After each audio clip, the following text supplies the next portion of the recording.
Solar ITC guidance, what developers must review before 2026. The July 4th, 2026 investment tax credit ITC deadline has not changed. The statute remains in place. What has evolved is how safe harbor eligibility is being interpreted and evaluated in practice. As the deadline approaches, lenders, tax equity partners, and advisors are applying closer scrutiny to documentation, procurement timing, and construction sequencing. The margin for procedural ambiguity is narrowing, not because the law has shifted, but because defensibility now carries greater weight. For developers with projects in flight, the question is no longer whether safe harbor remains available. It does. The question is whether current documentation and execution practices would withstand review. Safe harbor pathways remain, but evidentiary standards matter.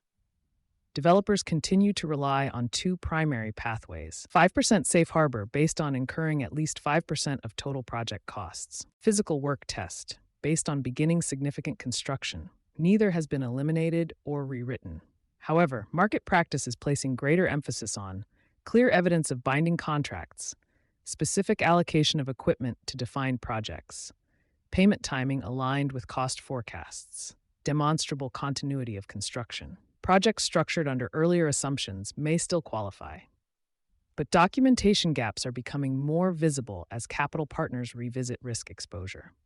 Where execution risk is emerging, the most common exposure areas are not headline regulatory changes. They are procedural, equipment ordered but not clearly allocated, payments made without full supporting documentation, cost estimates that shift after 5% thresholds are calculated, construction timelines that raise continuity questions.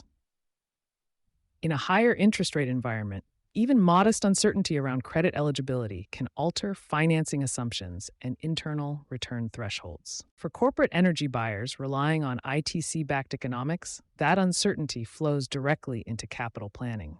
Procurement timing is now a strategic variable.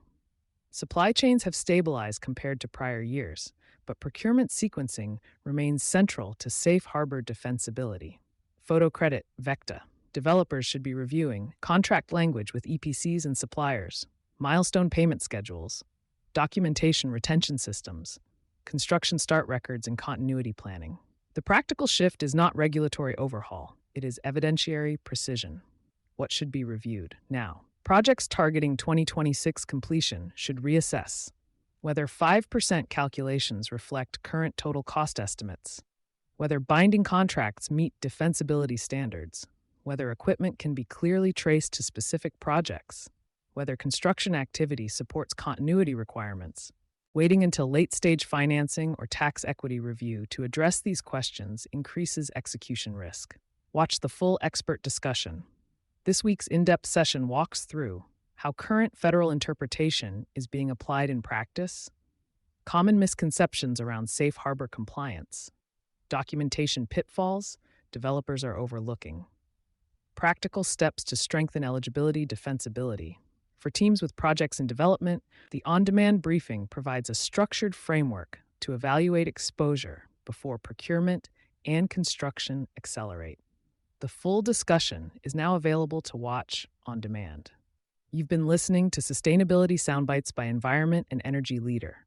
For partnership opportunities, please reach out to our team.